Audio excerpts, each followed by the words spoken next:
Welcome to MindSpire.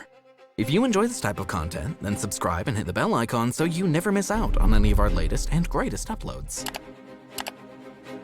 What is your inner voice? Call it gut, knowing, insight, soul, innate wisdom. That's the voice we're looking for. The dictionary defines intuition as the ability to understand something immediately without the need for conscious reasoning. It's a hunch, a feeling, an inkling, or a sense. In Malcolm Gladwell's Blink, The Power of Thinking Without Thinking, he explores the inner processes of intuition and instinct, examining how we make snap decisions and judgments. He has numerous examples of people having a hunch, feeling, or intuition, and how, while there was no hard evidence to back them up at first, science and data eventually backed up what they knew to be true. Did you know that 95% of our brain activity happens at an unconscious level? Studies from numerous cognitive neuroscientists show that only 5% of our cognitive activity, decisions, emotions, actions, and behavior come from our conscious mind.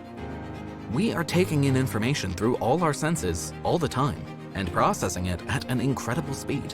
So that intuition, that hunch, inkling, sense, voice, is coming from masses of information we can't even cognitively or consciously process. Then there's cognition, the mental action or process of acquiring knowledge and understanding through thought, experience, and the senses.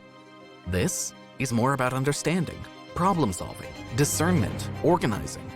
This is the logical, thinking part of your mind, weighing pros and cons, coming to rational conclusions based on data and other factors. These are the voices of reason, which often try to override your instincts.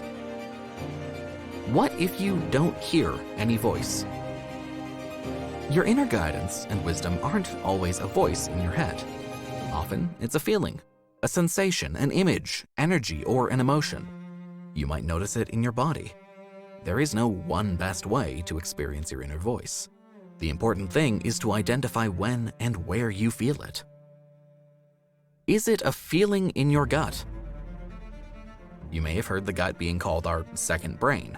This is because of the enteric nervous system, or ENS. It can operate independently of the brain and spinal cord and the central nervous system. We really can think with our gut. Perhaps it's in your heart. That's no surprise. Our hearts are very intelligent organs. Most people don't know this, but the heart can feel, think, and decide for itself.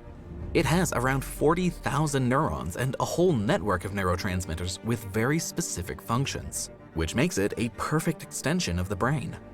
It's automatic, almost instinctive, as if a mysterious primal voice were telling us that the center of our true being, our consciousness, is located right there. Maybe the voice is in your head. When I talked to my dad about his inner voice, he balked at the idea of feeling it in his gut or heart. Instead, he shared about the voice that comes from the back of his head that talks to him, not with him. Try this. Look, listen, feel. We experience inner wisdom in different ways. Maybe you see a picture, a vision, or image that comes into your head. Perhaps you feel a sensation in your body, energy, emotions, or feelings. As we go through examples of how to listen, pay attention to how and where yours shows up. Why don't we listen to our inner voice? If this inner voice is so powerful and so effective, why don't we listen? Logic or reason takes over. We often have a feeling or a sense of something we, and of course others, believe it's not valid if we can't justify or explain ourselves. So we push our instincts aside. We don't like the answer. Sometimes we know what we need to do, but we don't like the answer. We don't know how to distinguish, hear, or listen to it. How to listen to your inner voice. Number 1, find quiet. Be still. The quieter you become, the more you can hear. Ram Dass. There are lots of ways to find quiet in the busyness of life. Turn off the phone, shut off the TV, get some time and space to yourself. You know what's coming next, don't you? Yes, I'm going to recommend you meditate. I know meditation seems to have become the panacea for everything that ails you, but there is a good reason for that. It works. It's one of the fastest, easiest, and most effective ways to tap into your inner voice. Meditation aids us in connecting with our true self. Majjaya Sati Bhagavati said, "If you quiet the mind, the soul will speak." I completely agree. Another great way to find quiet is to be in nature. Why? Because there's a connection. It's grounding. You're able to tap into the oneness of everything. This can shift things energetically. Want the double whammy? Meditate in nature. You might find your quiet in nature, in meditation, yoga, exercise, or prayer. Whatever it is, find your quiet.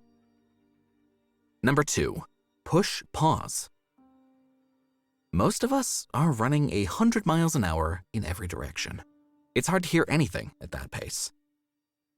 Our inner voice is speaking to us all the time, but sometimes it's just too loud or we're too busy to hear it. Pressing pause allows us to tap into our innate wisdom. Number 3, invite your inner wisdom to show up. If you want someone to come to your house, you've got to invite them over, right? Try taking this approach with your inner voice. While it's always running in the background, it may have taken a back seat because it can't seem to get through all the noise. It's going to speak up more often when it knows you're open and listening. Take a moment now and invite your inner wisdom to show up. Let it know that you're ready and willing to listen. Wait to see what happens. And with that, we've reached the end of this video. If you've enjoyed this video and found it helpful, don't forget to leave a like and subscribe for content just like it.